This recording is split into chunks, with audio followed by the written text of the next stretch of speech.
एक व्यक्ति जीवन से हर प्रकार से निराश था। लोग उसे मनहूस के नाम से बुलाते थे। एक ज्ञानी पंडित ने उसे बताया कि तेरा भाग्य फला पर्वत पर सोया हुआ है, तू उसे जाकर जगा ले तो भाग्य तेरे साथ हो जाएगा। बस फिर क्या था, वो चल पड़ा अपना सोया भाग्य जगाने।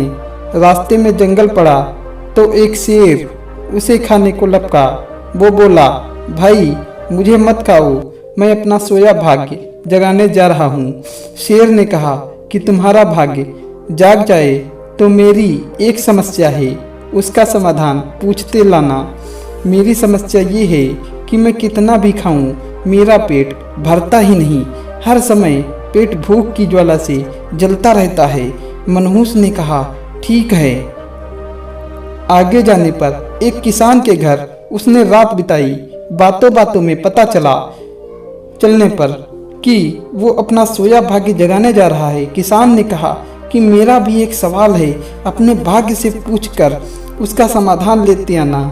मेरे खेत में मैं कितनी मेहनत कर लूँ, पैदावार अच्छी होती ही नहीं।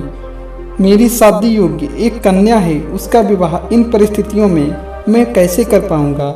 मनहूस बोला, ठीक है। और आगे जाने पर वो एक राजा के घर मेहमान बना।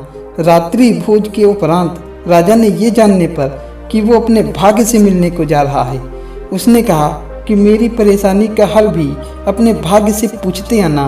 मेरी परेशानी ये है कि कितनी भी समझदारी से राज्य चलाऊं, मेरे राज्य में अराजकता का बोलबाला ही बना रहता है। मनहूस ने उससे भी कहा, ठीक है। अब तो पर्वत के पास पहुंच चुका था। वहां पर उसने अपने सोए भाग्य को झंझोड़ कर जगाया। उठो उठो, मैं तुम्हें जगाने आया हूँ। उसके भाग्य ने एक अंगड़ाई ली और उसके साथ चल दिया। उसका भाग्य बोला, अब मैं तुम्हारे साथ हरदम रहूँगा। अब वो मनहूस न रह गया, बल्कि एक भाग्यशाली व्यक्ति बन गया था और अपने भाग्य की बदौलत वो सारे सवालों के जवाब जानता था। वापस सी यात्रा में वो उसी राजा का मेहमान बना और राजा की परेशानी का हल बताते हुए बोला, चूंकि तुम एक स्त्री हो और पुरुष वेश में रहकर राजकाज संभालती हो, इसलिए राज्य में अराजकता का बोलबाला है। तुम किसी योग्य पुरुष के साथ विवाह कर लो, दोनों मिलकर राज्य संभाल लो तो तुम्हारे राज्य में शांति स्थापित हो जाएगी। रानी बोली, तुम ही मुझसे ब्याह कर लो और यहीं पर रह जाओ। भाग्यशाली बन चुका वो मनहूस इनकार करते हुए बोला, नहीं नहीं, मेरा तो भाग्य जाग चुका है, तुम किसी और से विवाह कर लो। तब रानी ने अपनी मंत्री से विवाह किया और सुखपूर्वक राज्य चलाने लगी। कुछ दिन राजकीय मेहमान बनने के बाद उसने वहां से विदा ली।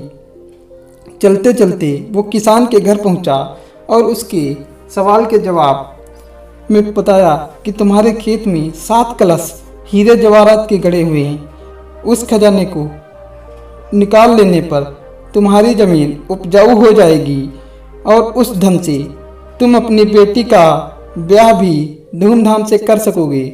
किसान ने अनुग्रहित करते हुए उससे कहा कि मैं तुम्हारा शुक्रगुजार हूँ, तुम ही मेरी बेटी के साथ ब्याह कर लो। पर भाग्यशाली बन चुका वह व्यक्ति बोला कि नहीं नहीं, मेरा तो भाग्योदय हो गया है, तुम कहीं और अपनी सुंदर कन्या का विवाह करो। किसान ने उचित वर देखकर अपनी कन्या का विवाह किया और सुखपूर्वक रहने लगा। कुछ दिन बाद किसान की मेहमान नवाजी भोगने के बाद वह जंगल में पहुंचा और शेर से उसकी समस्या का समाधान स्वरूप कहा कि यदि तुम किसी बड़े मूर्ख को खा लोगी तो तुम्हारी ये क्षुधा शांत हो जाएगी। शेर ने उसकी बड़ी आवभगत की और यात्रा का पूरा हाल जाना। सारी बातें पता चलने के बाद शेर ने कहा कि भाग्योदय होने के बाद इतने अच्छे और बड़े 2 मौके गंवाने वाले यह इंसान तुझसे बड़ा मूर्ख कौन होगा।